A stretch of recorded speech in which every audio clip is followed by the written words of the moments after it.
बिहार विधानसभा भवन के निर्माण के 100 साल पूरे हो चुके हैं।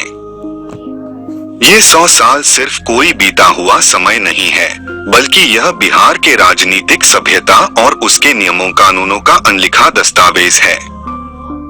कहा जाता है कि जब कोई अपनी उम्र के 100 साल पूरे कर लेता है तो वह सिर्फ व्यक्ति या वस्तु नहीं रह जाता है, बल्कि वह अनुभवों और सही गलत की सीख का खजाना हो जाता है, जिसके पास जाओ तो आप कभी खाली हाथ नहीं लौटते हैं।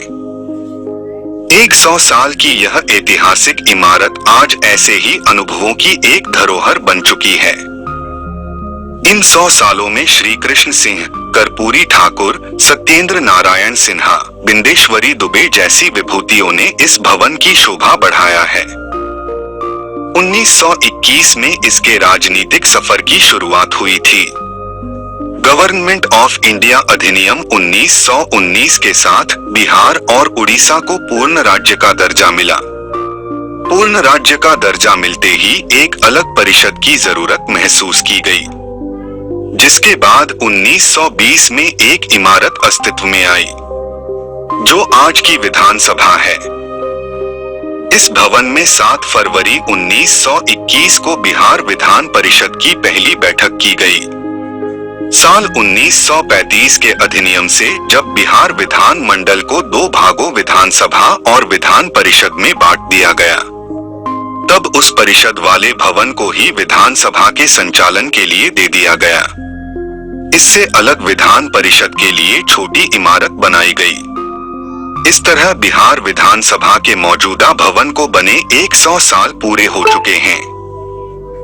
विधानसभा के मुख्य भवन की डिजाइन प्रसिद्ध वास्तुकार एन मिलवुड ने तैयार किया था। इतालवी पुनर्जागरण शैली में बनी यह इमारत कई मायनों में खूबसूरती को समेटे हुए है, जिसमें सादगी और भव्यता का खास ख्याल रखा गया है। लंबे लंबे गोलाकार स्तंभ और अर्धवृत्ताकार मेहराब इसकी विशेषता है, जो प्राचीन रोमन शैली से प्रभावित है। इस आयताकार भवन में समरूपता का विशेष ख्याल रखा गया है। भवन के अगले हिस्से में जो प्लास्टर है, उसमें एक निश्चित अंतराल पर कट मार्क है, जो इसकी खूबसूरती में 4 चांद लगाते हैं। यह कट मार्क ही इसे दूसरी संरचनाओं से अलग करते हैं। विशेषज्ञ इसे इंडो सार्सेनिक शैली का उदाहरण मानते हैं। विधानसभा भवन के 100 साल पूरे होने के मौके पर इस परिसर को दुल्हन की तरह सजा दिया गया, जिसकी खूबसूरती देखते ही बनती थी। पूरे भवन को आकर्षक रोशनी से सराबोर कर दिया गया।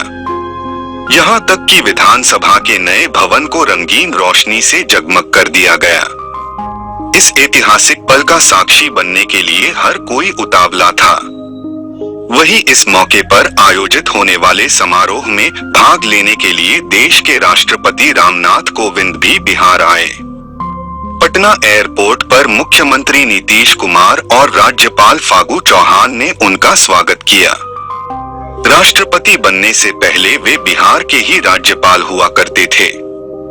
शताब्दी समारोह के मौके पर राष्ट्रपति रामनाथ कोविंद ने विधानसभा परिसर में बोधि वृक्ष का शिशु वृक्ष लगाया।